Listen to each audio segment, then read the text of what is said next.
लखनऊ की कड़ाके की ठंड में एक गुप्त बैठक ने उत्तर प्रदेश का सियासी पारा हाई कर दिया है। नमस्कार, मैं हिमांशु मिश्रा, आप देख रहे हैं भारतीय टीवी। आज हम बात करेंगे उत्तर प्रदेश की राजनीति की, जहां पर कुछ विधायकों ने पूरी तरीके से उत्तर प्रदेश का माहौल बदल दिया है और बीजेपी के अंदर जो एक टेंशन दे दिया है, उसके बाद उत्तर प्रदेश का जो एक सियासी संग्राम है, जो सियासी पिच है, मैदान है, पूरी तरीके से अब सज चुका है। कौन बैटिंग करेगा, बीजेपी करेगी या सपा करेगी, ये तो आने वाला समय बताएगा। लेकिन 40 ब्राह्मण विधायक, एक बंद कैमरा और 2027 की विशाल, क्या भाजपा के भीतर वाकई सब कुछ ठीक है या ब्राह्मणों की ये लामबंदी दिल्ली तक कोई बड़ा संदेश भेजने वाली है? अखिलेश के तंज और शिवपाल के ऑफर के बीच क्या है इस बैठक की असली कहानी, आपको हम ये बताते हैं।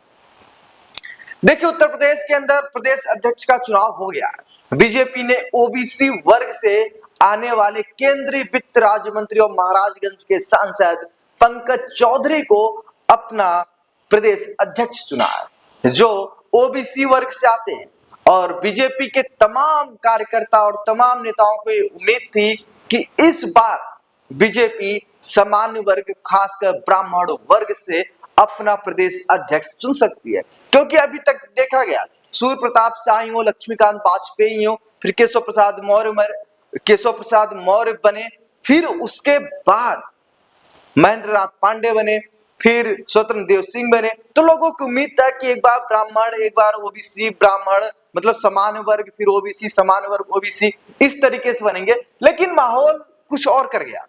राजनीति की जो पिच तैयार थी उत्तर प्रदेश के अंदर, वो कुछ और कर गई और इसी से नाराज विधायकों ने एक लामबंदी करके बैठक की। जो असली वजह है ये यही है कि लोगों को उम्मीद थी, विधायकों को उम्मीद थी कि इस बार ब्राह्मण प्रदेश अध्यक्ष बनेगा, सामान्य वर्ग से बनेगा। लेकिन उनकी जिस हिसाब से ब्राह्मणों को नजरअंदाज किया गया, इसके बाद ब्राह्मण विधायकों ने अपने आप को लामबंद किया। देखिए, सर्द मौसम में विधानमंडल सत्र के दौरान ब्राह्मण विधायकों की बैठक ने प्रदेश की राजनीति को गरमा दिया है। भाजपा विधायक अधिकृत रूप से भले ही से सामाजिक बता रहे हैं, परंतु इसमें राजनीतिक अपेक्षाओं पर चर्चा होने के कयास लग रहे हैं। जैसा कि मैंने आपको बताया, मेन कारण यही है कि सभी को उम्मीद थी कि समान वर्ग से प्रदेश अध्यक्ष होगा, लेकिन हुआ इसका उल्टा। पिछले दिनों क्षत्रिय जनप्रतिनिधियों और उसके बाद कुर्मी समाज की भी बैठकें हो चुकी हैं। ऐसे में इन कयासों को बल मिल रहा है कि विरोधी पहले ही भाजपा में ब्राह्मणों की अपेक्षा के सवाल उठा रहे हैं।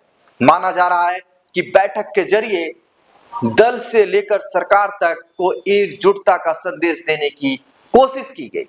आपको पता होगा कि कुछ समय पहले तक 2024 के चुनाव के बाद केशव प्रसाद मौर्य ने बोला था कि सरकार से बड़ा संगठन होता है, लेकिन फिर मोदी, केशव और योगी केशव और ब्रजेश पाठक को दिल्ली बुलाया गया था।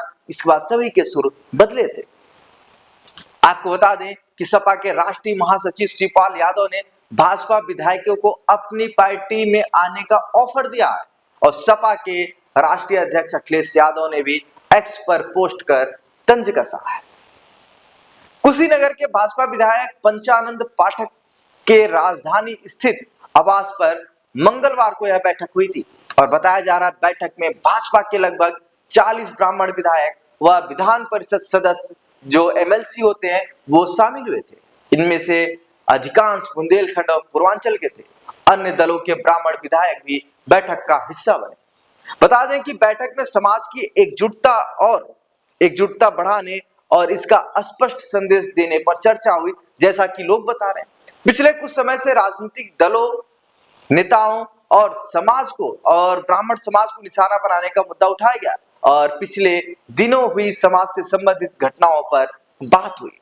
आपको बता दें कि जो एक आंकड़े, जो एक विश्लेषणकर्ता बताते हैं कि भाजपा की सफलता के पीछे ब्राह्मणों की बड़ी भूमिका होने के बावजूद पार्टी संगठन से लेकर सरकार तक में उचित प्रतिनिधित्व व सम्मान न मिलने के मुद्दे पर भी चर्चा की गई। जैसा कि मैंने आपको पहले बताया कि प्रदेश अध्यक्ष का मुद्दा, प्रदेश अध्यक्ष का चुनाव इसमें शामिल था। लोगों को उम्मीद था कि इन्हीं विधायकों में से, इन्हीं सांसदों में से कोई ना कोई बनेगा, लेकिन हुआ क्या, इसका उल्टा। और वहीं सूत्रों के मुताबिक ब्राह्मणों के मुकाबले दूसरी जातियों को ज्यादा तवज्जो देने का भी सवाल उठा है, क्योंकि अभी हाल ताज में देखा गया कि बीजेपी के जो विधायक हैं, बीजेपी के जो नेता हैं, योगी सरकार पर अटैक करते हैं कि ब्राह्मण विरोधी है, और दूसरे कार्यकर्ता हैं और वही लोग करते हैं जो दूसरे दल से शामिल हुए लोग होते हैं। आपको बता दें कि बैठक में शामिल होने वालों में मिर्जापुर विधायक रत्नाकर मिश्रा, सलभ त्रिपाठी जो योगी आदित्यनाथ के बहुत करीबी हैं, ऋषि त्रिपाठी, प्रेम नारायण पांडे, प्रकाश द्विवेदी, रमेश मिश्रा को लेकर आपको बता दें कि 2024 के चुनाव में बीजेपी की स्थिति जब सही नहीं थी तो इन्होंने अपने ही सरकार के ऊपर और अपने ही संगठन के ऊपर अटैक कर दिया था। अंकुर राज तिवारी व विनय द्विवेदी, एमएलसी साकेत मिश्रा, उमेश द्विवेदी आदि शामिल थे। अब सवाल यह है, क्या यह सिर्फ एक सामाजिक मेल मिलाप था या 2027 की बिसात पर मोहरे सजाए जा रहे थे? क्या भाजपा नेतृत्व अपने इन दिग्गज ब्राह्मण चेहरों की अपेक्षा को समय रहते हुए पूरा कर पाएगा या विपक्ष इस मौके का फायदा उठाने में कामयाब होगा? यूपी की राजनीति में शाह और मोदी क्या करेंगे, और यूपी की राजनीति में शाह और मात का ये खेल जारी है। आपका इस पर क्या राय है, कमेंट बॉक्स में जरूर बताएं।